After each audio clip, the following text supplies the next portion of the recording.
네, 안녕하세요. 아는내과TV의 내과 전문의 유대원입니다.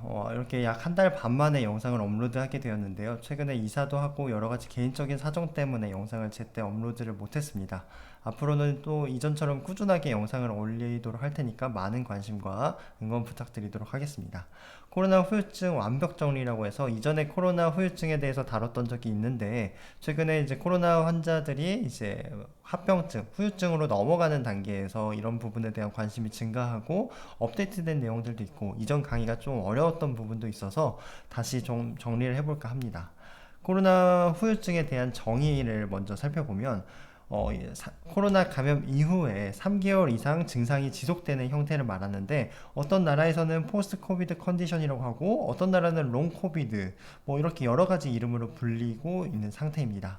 WHO에서는 이제 롱 코비드라고 얘기를 하고 있는데 그 기준이 3개월을 가지고 일단 기준을 정하고 있어요. 코로나 감염 이후에 3개월이 지났는데도 증상이 지속된다라고 할 때 코로나 후유증이라고 얘기를 하고 있고 미국 같은 경우는 포스트 코비드 컨디션이라는 정의를 사용하고 있는데 이게 코로나 감염 이후에 4주가 지났는데도 이런 여러 가지 뭐 피로감, 무기력감, 설사 뭐 이런 것들이 발생한다라고 했을 때 롱코비드라고 정의를 하고 있고 영국은 3개월이 지났을 때를 얘기하고 있고요. 그다음에 호주 같은 경우에는 한 달이 지나도록 증상이 지속될 경우에 롱 코비드, 코로나 후유증이라고 얘기하고 있습니다. 그럼 증상을 살펴보면 증상은 이제 피로감, 호흡곤란, 불안, 여러 가지 뭐 정신질환까지 포함하고 있는데 실제적으로 얼마나 많은 증상들이 차지하고 있는지 살펴보면 가장 먼저 이제 호흡기 계통에서는 여기 연구마다 되게 달라요. 그래서 연구마다 뭐 그 베리에이션 정도의 차이가 크다라고 말씀드릴 수 있겠는데 호흡 기침 같은 경우는 15개 연구를 종합해 보니까 78%의 환자가 이제 코로나 후유증으로 기침을 호소하고 있었고 43%의 환자가 호흡 곤란을 호소하고 있었다는 거죠. 그러면서 퍼티그, 피로감 같은 경우에서는 41% 호소하고 있었고 근육통 같은 경우는 약 20% 정도 호소하고 있었다고 얘기하고 있고요. 그러면서 뭐 미각 손실이나 후각 손실 이런 거는 약 8%에서 9% 정도 호소하고 있었다고 얘기하고 있습니다. 그다음 여러 가지 뭐 소화기계 증상이나 뭐 이런 것들은 10에서 20% 앓고 있었다고 하고 두통이나 뭐 신경학적 손상 이런 부분은 10에서 20% 정도 나타나고 있습니다. 그래서 조금 흔하게 나타나는 증상은 피로감이라고 할 수 있겠고 호흡곤란, 두통 뭐 이런 것들이라고 할 수 있겠고 드문 합병증으로는 두근거림, 메스꺼움, 뭐 설사 이런 것들이 있을 수 있겠습니다. 그러면 코로나 후유증을 전반적으로 얼마나 앓고 있냐라고 했을 때 물론 그 기준이 어떤 나라는 1개월, 어떤 나라는 3개월이겠지만 대략적으로 보면 한 40에서 50%는 코로나 감염 이후에 1개월 혹은 3개월까지 증상이 지속된다라고 얘기를 할 수 있겠습니다. 한국에서 이제 경북대나 뭐 세브란스, NMC에서 조사한 자료에서도 20에서 80% 가까이 코로나 감염 이후에도 코로나 후유증으로 고생하고 있다라고 얘기를 하고 있고요. 코로나 이런 발생 이후에 증상이 지속되는 기간이 3개월이 지난 시점, 6개월까지 지속되는 비율도 꽤나 많다고 얘기를 하고 있고요. 그럼 3개월이 지나도록 증상이 발생하는 것들은 뭐가 있나라고 봤을 때 여기 보면 피로감, 그 다음에 호흡곤란도 꽤나 3개월이 지나도록 지속된다라고 얘기를 할 수 있겠고요. 미각이나 후각 손실도 3개월 이후에도 뭐 10%에서 30%까지 다양하게 나타난다고 보고되고 있습니다. 반면에 소화기 증상은 3개월이 지나도록 지속되는 경우는 뭐 구토와 설사를 제외하고는 드물다고 알려져 있고 그에 반면에 이제 신경학적으로 이제 불편감, 뭐 두통이나 수면장애, 기억력 저하 이런 것들은 3개월이 지나도록 지속된다고 얘기하고 있습니다. 이런 것들이 왜 발생하는지에 대해서 알아보면 우리가 코로나 감염 이후에 코로나 감염이 지속적으로 남아있어서 면역 반응을 유발하는 경우도 있지만 사이토카인이라고 해서 코로나 감염과 죄송합니다. 코로나 감염과 맞서 싸우기 위해서 사이토카인이나 항체 같은 것들이 지속적으로 내 몸이 원하지 않는 면역 반응을 일으키기 때문이라고 말씀드릴 수 있겠습니다. 그 외에도 여러 가지 뭐 내분비계 질환이나 뭐 심장 질환 이런 것들 때문에 코로나 후유증이 나타날 수 있다는 거고요. 그렇기 때문에 3개월이 지난 시점에도 코로나 후유증으로 고생하시는 분들은 단순히 내가 그냥 코로나 후유증 때문에 그런 게 아니라 병원에 내원하셔서 빈혈이나 당뇨 혹은 갑상선이나 부신장애가 있지 않는지 확인해 볼 필요가 있다는 거죠. 그래서 췌장이나 뭐 갑상선, 부신 기능을 살펴볼 필요가 있는데 실제로 부신 기능 저하증에서 보면 여러 가지 무기력감, 근육통, 뭐 설사, 구토, 피로감 이런 것들도 부신 기능 저하증의 증상일 수 있기 때문에 병원에 내원하셔서 뭐 부신 기능 검사라든지 갑상선 기능 검사라든지 이런 다양한 검사들을 시행하여서 배제 진단을 하셔야 된다는 거죠. 그에 맞게끔은 치료 방법이 있기 때문이라는 것이죠. 이제 코로나 후유증은 어떤 환자들이 더 잘 걸리냐? 무증상이나 경증으로 가볍게 앓고 지나간 사람들은 안 걸린다라고 말할 수는 없어요. 왜냐면 이런 사람들도 종종 코로나 후유증으로 나타난다고 보고를 하고 있기 때문에. 하지만 이제 코로나 중증도가 심하면 심할수록 뭐 중환자실에 입원했을 정도로 심했던 분들은 약 2배 정도는 코로나 후유증으로 고생하시는 비율이 더 많다라고 보고가 되어 있고요.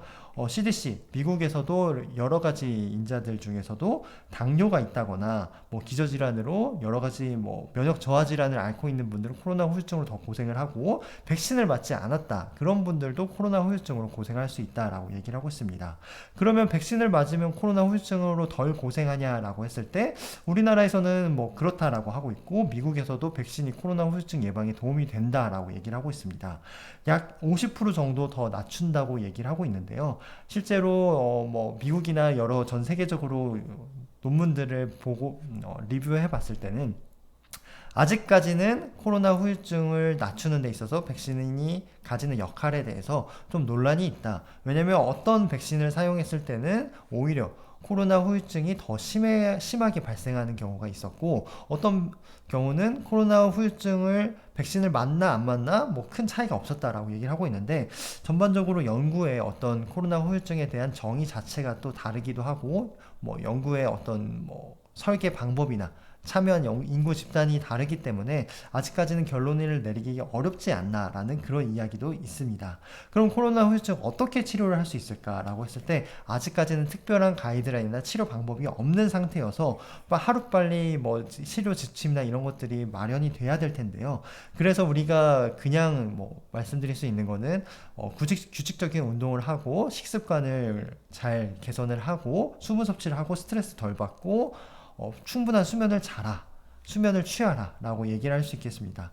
그래서 운동을 어떻게 해야 되느냐라고 했을 때 재활 안내서 이게 국립재활원에서 발간한 이 자료가 있거든요. 여기 보시면 자세하게 나와 있어요. 뭐 하루에 10분씩 3회에서 4회씩 나누어서 운동하세요 하고 뭐 밖에 나갈 수 없을 경우에는 실내에서 하는 운동 방법들에 대해서 이렇게 요약이 되어 있으니까 이 부분 참고하시면 좋을 것 같고요. 그래서 한 번에 뭐 30분, 40분 유산소 운동을 하라는 게 아니라 점점 뭐 10분, 20분씩 늘려가면서 본인이 이제 체력에 맞게끔 그렇게 운동 관리를 해야 된다라고 얘기를 하고 있습니다.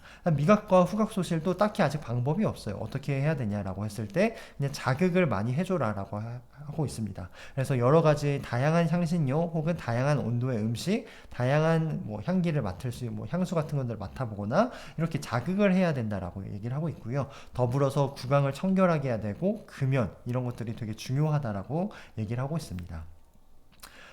일부 이제 의사 선생님들은 여러 가지 수액 요법 같은 것들, 영양제 같은 것들을 이제 추천하시기도 하는데, 뭐 비타민 D나 오메가3 이런 것들이 염증 반응을 조절하기도 하고, 항산화제로서 비타민 A와 E, C 이런 것들이 우리 산화적 스트레스를 이제 줄임으로써 코로나 후유증을 빨리 벗어날 수 있다라고 얘기를 하고 있고, 하지만 이 부분에 대해서는 제가 나중에 이제 영양제 부분에 대해서 영상을 만들면서 의사들마다 또 어떤 의사들은 지나치게 뭐 증거도 없는 그런 영양제나 수액요법을 강조하지 않느냐라고 이제 조심스럽게 좀 경고를 하고 있는데, 하지만 이 부분은 아직 논란이 많아요. 그래서 제가 이 부분은 따로 영상을 만들어서 왜 이렇게 논란이 많은지 정리를 해드릴 건데, 하지만 공통적으로 말하고 있는 거는 규칙적인 운동과 식습관, 수면을 충분하게 하고 물을 섭취를 많이 하라, 수분 섭취를 많이 하라라고 말씀드릴 수 있겠습니다.